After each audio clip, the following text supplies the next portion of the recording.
Herkese merhaba arkadaşlar. Bugün çok güzel bir gün olacağına hepinize söz veriyorum. Çünkü bugün vlog çekiyoruz. Ev arkadaşımla beraber çok güzel bir gün geçireceğiz. Nargile date yapacağız beraber ve çok böyle samimi, doğal bir günümüzü beraber yaşayacağız. Bugün hafta sonu pazar günü, ev arkadaşım da işte değil, evde olacak ve beraber bu günü geçireceğiz. Bu arada 1,5 senedir biz beraber yaşıyoruz ve ben bu ev arkadaşımı çok seviyorum. Daha bunu kendisine de söylemedim. Çünkü biz böyle bir şeyleri birbirimize çok söylemiyoruz.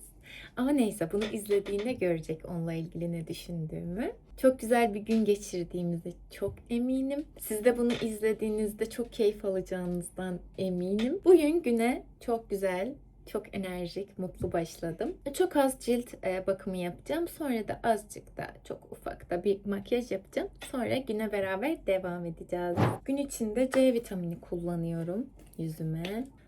Ben C vitamini kullandığımda azıcık bende yanma yapıyor ama sonra hemen üstünden hyaluronik asit kullandığımda onun o yanmasını da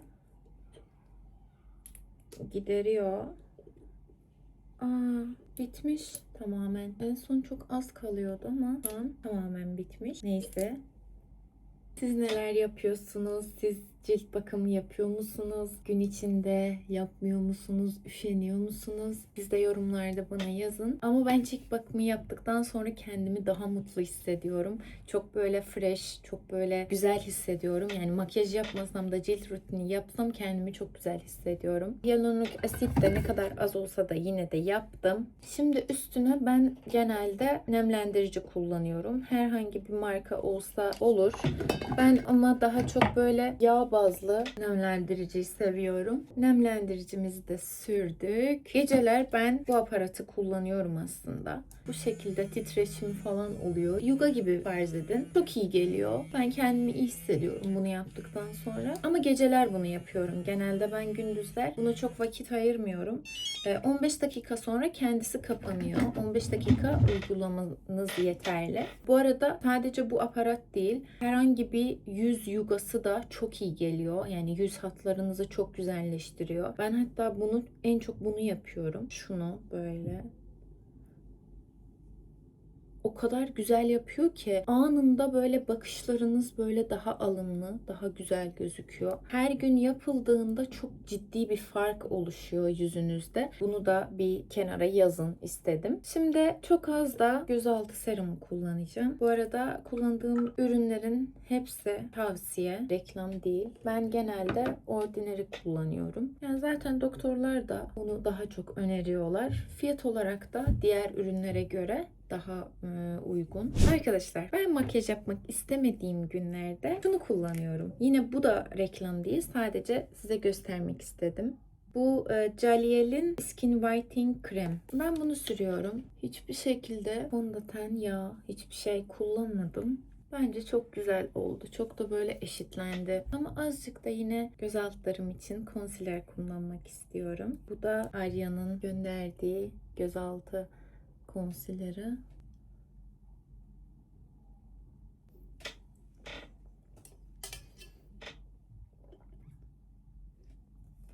Şimdi azıcık da acaba allık mı uygulasak, ne dersiniz? Ama bu kadar da bitecek, size söz veriyorum. Arkadaşlar, bu arada ben kaşlarımı böyle makyaj yapmasını çok seviyorum. Sanki bana yakışmıyor. Şu an mesela makyaj yok kaşlarımda. Kaşlarımda kalem falan hiçbir şey yok. Ben bu şekilde kendimi beğenmiyorum aslında. İlla ki bir şeyler sürmem gerekiyor. Ama bazılarına çok güzel yakışıyor. Yani kaşlarına kalem falan hiçbir şey sürmeden de çok güzel gözüküyorlar. Ben azıcık bir şeyler uygulamak istiyorum. Siz ne düşünüyorsunuz? Acaba kaşlarımı çizdiğimde mi güzel oluyor, çizmediğimde mi güzel oluyor?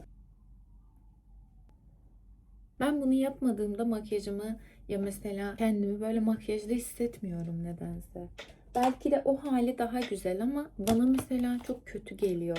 Makyaj yapmayacağım dedikten sonra ben aslında çok az yapacağım. Size söz veriyorum. Ama her seferinde "Aa, bunu da süreyim, bunu da süreyim" derken bir bakıyorum tüm makyajımı yapmışım. Eyeliner sürmek istemediğiniz zamanlarda gözleriniz daha alımlı, daha böyle güzel gözükmesin isterseniz hem de daha doğal gözükecek. Şimdi bu yaptığım şeyi yapın. Böyle gözünüzün içinden tam şurayı siyah kalem ya da böyle eyelinerla çizebilirsiniz. Çok güzel oluyor bakın. Buna sürdüm. Şuna sürmedim. Hiç de eyeliner yok bakın. Ama bu daha güzel gözüktü. Böyle içine siyah süreceksiniz. Bu kadar. Bitti makyajımız arkadaşlar sonunda. Hani makyajım var ama yok da. Yani öyle bir şey yaptım ben aslında. Siz ben gibi olmayın. Siz makyaj yapmayacağım dediğiniz zamanlar gerçekten yapmayın. Şunu da göstereyim. Böyle ortalarına sürüyorum. Sonra bu kadar. Nasıl oldum bacım? Bence çok güzel oldu. Ve dudak vazelini her gün evde ben makyaj yapmadığımda evde sürüyorum bunu. Çünkü bende böyle bir alışkanlık var. Çok dudaklarımı yiyorum. Böyle sürekli böyleyim. Hatta programda da belki görmüşsünüzdür. Nasıl bu huyumdan vazgeçeceğim bilmiyorum gerçekten. Ama bu dudak vazelin çok iyi geliyor dudaklarıma. Yoksa mahvolurdu. Evet, makyajımız bitti. Evet arkadaşlar, ben bu vlogu kendi telefonumla çektim. Umarım kalitesi iyi olur. Çünkü diğer kamera Kerem'de. Ama bence çok güzel olacak. Çünkü bu telefonun da kalitesi çok iyi. Yani kamera kalitesi çok iyi. Ben bu şekilde hazırlandım. Markete gideceğim bir şeyler almak için. Çünkü bugün nargile keyfi yapacağız. Ben şimdi çıktım arkadaşlar. Tahminen ne zaman Nisan gelir? Ben Nisan havasını çok özledim. Böyle bir yağmurlu, azıcık serin. O havaları aslında gerçekten çok özledim. Şu an hava biraz soğuk olduğu için böyle bir şey yapasım gelmiyor. Dışarı çıkıp da bir yere gidip eğlenesim gelmiyor. Bir yerlere çıkasım gelmiyor. Arkadaşlarımla buluşasım gelmiyor. Çünkü her yer çok soğuk. Hatta kaçtır aklımda şey var. Belgrad ormanında böyle sabah kahvaltı yapmak, menemen yapmak, acılı böyle çok güzel. Sonra otta çay yapasım geliyor. Böyle çok seviyorum ya. Böyle doğada böyle piknik yapmayı falan o kadar çok seviyorum ki. Bir ara ben bunu Kerem'e söyleyeyim de anneleri falan da olduğu bir gün böyle Belgrad ormanına gidip de beraber orada kahvaltı yapalım.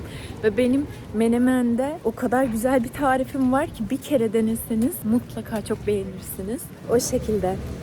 Arkadaşlar azıcık alışveriş yaptım. Sadece abur cubur falan bir şeyler. Atıştırmalık aslında. Bu şekilde. Evet arkadaşlar şu an marketten çıktım. Aslında sadece birkaç tane abur cubur alacaktım. Başka bir şeye gerek yok çünkü var, her şeyi aldım daha önce. Merhabalar. Tütün istiyordum da en fresh olanı hangisi? Böyle küçük de olsa yeterli. Hafif olanı alacağım. Şunu. Evet arkadaşlar, nargile yapıyoruz. Önce şunu hazırlamak istiyoruz. Ben bunu yeni aldım. Bugün aldım. Az önce zaten gördünüz. Böyle nane kokusu var aslında. Bence fresh olur ya. Ben genelde bu suyun içine kaç tane de buz atıyorum. Böyle daha da güzel oluyor nargile. Ben genelde bu tütünü çok fazla koymuyorum. Hani böyle her yere de dağıtıyorum. Ve en sonda birkaç damla soğuk suda üstüne damlatıyorum. Daha fresh olmasına yardımcı oluyor. Bu şekilde. Evet. Ben nargile yaparken ev arkadaşıma da söyledim çay yapsın. Çünkü çayı çok güzel yapıyor. Ben de birkaç kere aslında izledim ama ben onun gibi yapamıyorum. Güzelce bunu yaydım her tarafa. Bir de en çok da köşelerine yayıyorum. Güzelce yanlara yaydım. Şimdi nargile üstüne bu şekilde su damlattım ve sonra buna geçtik. Evet. Bunu delme zamanı geldi. Bazı kendileri delinik oluyor da benimki şu an onlardan değil. O yüzden kendim deleceğim. Böyle delikler ne çok az olmalı ne de çok olmalı. Çünkü çok da olsa az da olsa hemen tütünü yakar. Birkaç tanesi de biraz fazla büyük olması gerekiyor. Bu şekilde. Neyse yaptım. Şimdi közlere geçtik. Ben genelde 3 tane koyuyorum. 3 de çok güzel oluyor. 3 tane de güzel oluyor. 4 tane olduğunda çok fazla yakıyor. O yüzden 3 taneyle devam edeceğim. Ben burada gazımda normal bunları yakıyorum. Evde nargile bu şekilde olur arkadaşlar. Biz arada sırada ev arkadaşımla beraber hafta sonları böyle bir keyif yapıyoruz, nargile keyfi. Ev arkadaşım sevmiyor ama işte ben sevdiğim için o da katlanıyor arada bana. Arkadaşlar 2 senedir benle beraber yaşayan bir kız var. Demek ki yaşanabilecek bir insanım. Demek ki o kadar da anlaşmak zor değil. Ne dersin? Zor değil. Keyfin yerinde olduğu zaman. Keyfim yerimde olmadığı zaman. Bu şekilde şimdi közler de orada iyice Közlenecek. közlen közlenecek. Sonra biz orada oturup beraber keyif yaparken sizle de konuşacağız. Şimdilik bu kadar. Evet arkadaşlar, közlerimiz de közlendi iyice. Bu şekilde bırakıyorum. Evet, 2, 3. Sence üçünü aynı zamanda koysak? Anam çok korktum bir anda. Acayip korktum. Acayip korktum. Ay yaktı. Ay dur. Tamam keseceğiz orasını. Bak bunlara editör bakıyor. Sen merak etme. Tam çayları dökelim.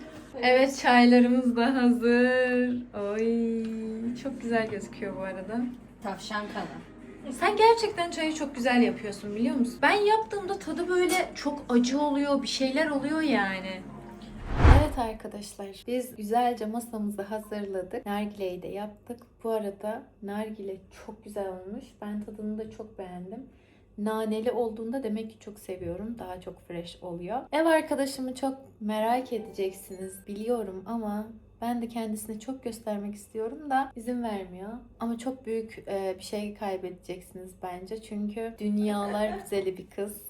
Bak gülme, şaka yapmıyorum. Gerçekten biliyorum. Siz de yorumlarda bunu yazacaksınız. Gerçekten çok güzel bir kız. Ben ne kadar estetik yapsam bu o kadar doğallıktan yana bir kız aslında. Ben de çok hoşuma gidiyor yani. Böyle herkes baktığında ne kadar tatlı bir kız falan diyor bu arada. Ablam falan gördüğünde de öyle demişti. Ben biliyorum ama size çok göstermek istiyorum. Ela ne olur izin ver bana.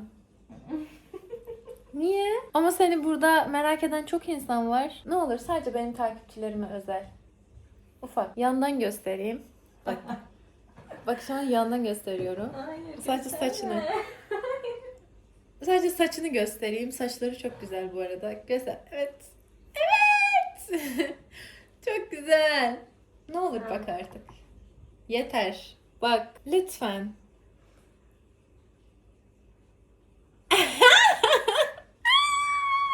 Çok iyi. Çok güzelsin. Bakın sonuçta gösterdi kendini. Gerçekten ben de çok mutluyum. Çünkü bu şekilde devam edeceğiz artık. Ben şey sanıyordum. Geri kalan konuşmalarımızda böyle yalnız başıma. Sadece ben gözüküyorum. Burada hayalet gibi birisi konuşacak gibi sanıyordum. Ama artık izin verdiyse buna artık işte kamerada da olacak. Çok mutluyum şu an. Devam edelim. Evet arkadaşlar ben şimdi burada bazı şeyleri anlatmak istiyorum aslında. Bunları bence Ela azıcık biliyor. Çünkü bazen oturduğumuzda hani anlatıyorduk. Anlatmıştım bunu o zamanlar sanki. Ben buraya geldikten sonra, buraya taşındıktan sonra bir 3 ay falan yalnız yaşadım. Sonra ben baktım yok gerçekten benlik değil yalnız yaşamak. Çünkü ne bileyim böyle ne zaman dışarıdan geldiğimde ev karanlık böyle giriyorsun. Hiçbir canlı yok senden başka.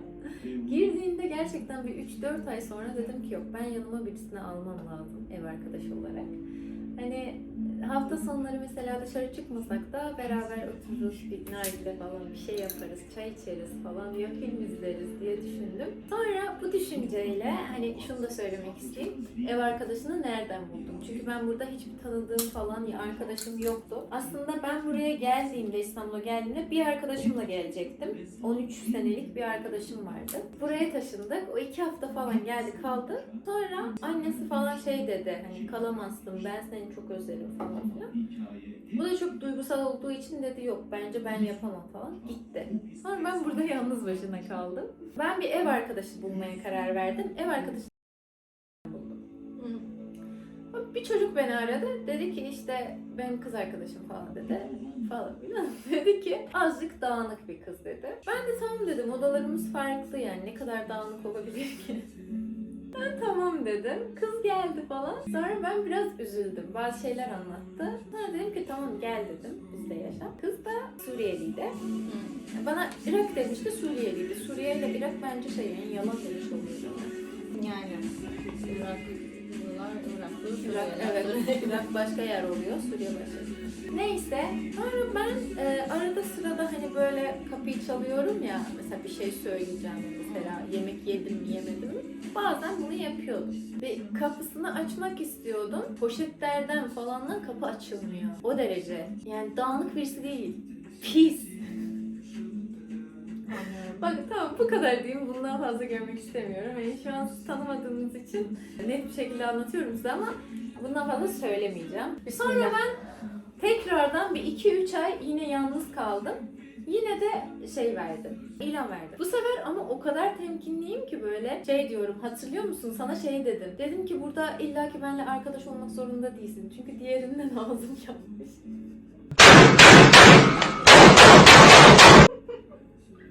Dedim ki bak ben senin arkadaşın değilim.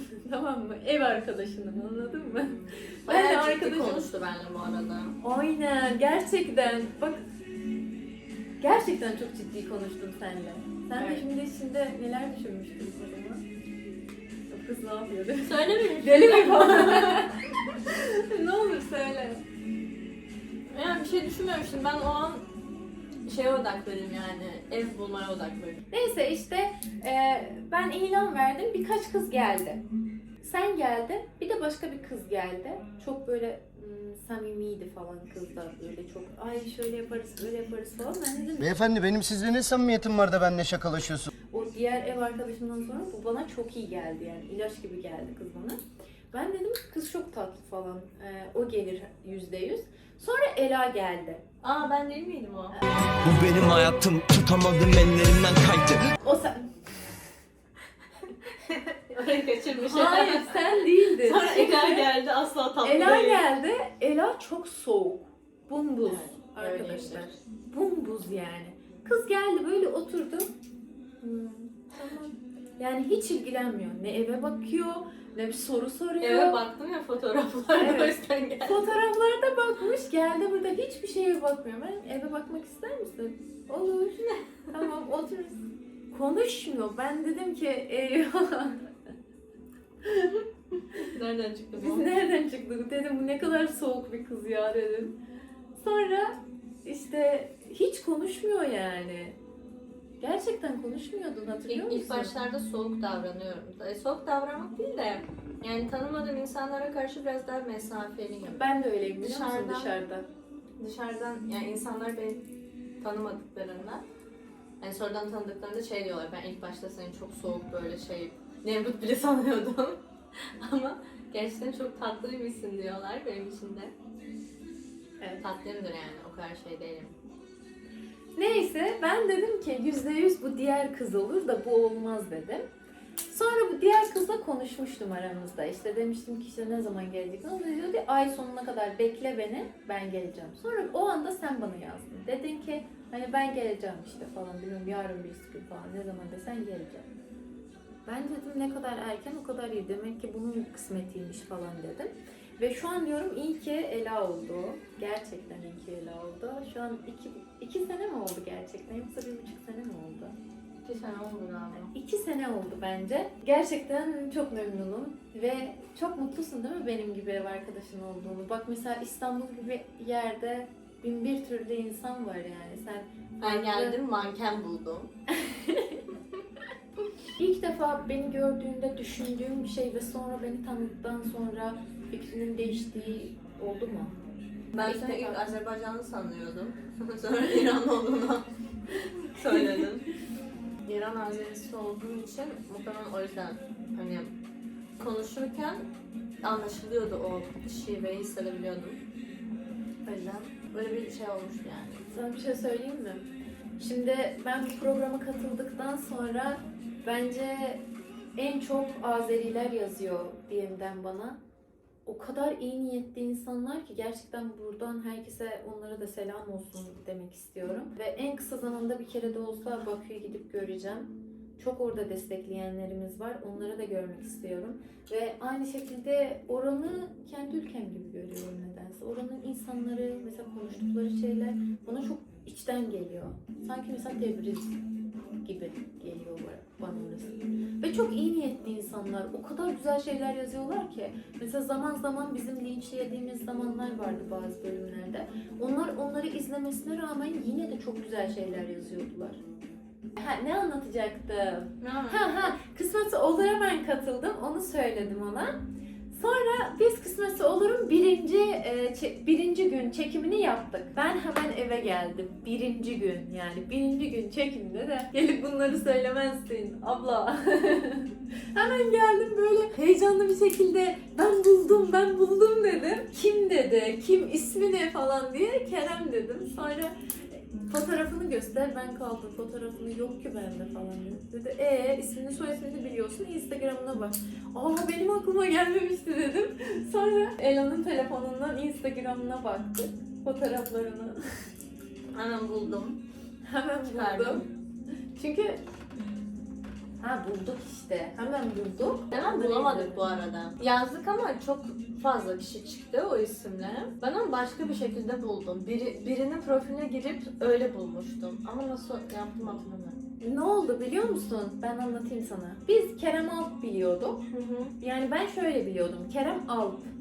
Soyadı Alp biliyordum. Halbuki Kerem Alp onun ismiydi. Biz onun soy ismini bilmememize rağmen onu bulduk değil mi? O şekilde. O yüzden biraz zor bulduk. Sonra işte konuştuk, dedi ki nasıl birisi falan. Dedim ki bilmiyorum ya, aslında çok tanımıyorum ama çok hoşuma gitti falan. Dedim çok özgüvenliydi falan dedim. Dedi de abla Çok sen de... erkeksiyim. Evet. Çok böyle sahip çıkan birine benziyor falan diye övdü bitiremedi. Sonra bana dedi ki bekleseydin de bir gün, 2 gün, 3 gün bari birilerini tanıyıp o şekilde seçseydin. Hemen birinci bildim, ben buldum. Aşk işte. Şunu da söyleyeyim. Ela aslında duygusal olduğunu hiç göstermiyor. Hatta ben bir kere sormuştum Ela'ya. Sen Hiç ağlıyor musun? hiç ağlıyor musun dedim. Çünkü ben duygusal olduğumda, ağladığımda hemen belli ediyorum. Hatta bir kere buna bile belli etmiştim. Bir şey söylemiştim sana. Hiç hatırlamıyorum. Ama bir kere böyle bir şey Üzgündüm. Yani. evet, üzgündüm. Diyordum sen niye gelip beni sormadın halimi falan. Bir kere bana şey yazdı. Ben diyor, burada ölsem diyor haberin olmayacak. Ev arkadaşım aslında çok güzel gitar çalıyor. Böyle hobi olarak çalıyor. Eğitimini falan almadı ama ben çok seviyorum. Çünkü her seferinde biz böyle keyif yaptığımızda çalıyor. Ben çok huzur alıyorum. Size de göstermek istiyorum. Bence size de yapacak yani. Çalacaksın değil mi? Evet. Evet. Evet. Gözlerim yaşlı gala, kızılcıl olmayaydı, sarılıp solmayaydı. Bir ayrılık, bir ölüm, hiçbiri olmayaydı. Size gelsin arkadaşlar, Azeri şarkımız. Çok ünlü bir şarkı. Tam biz Azerilere ait bir şarkı. Bizim diyorum ama o da bizim diyor. Neyse bir ortak noktada buluşacağız. Azerbaycan halk şarkısı. Küçelere susamışam, yar gelende toz olmasın, yar gelende toz olmasın. Ela gelsin, ela gitsin, ela gelsin, ela gitsin. Aramızda söz olmasın, aramızda söz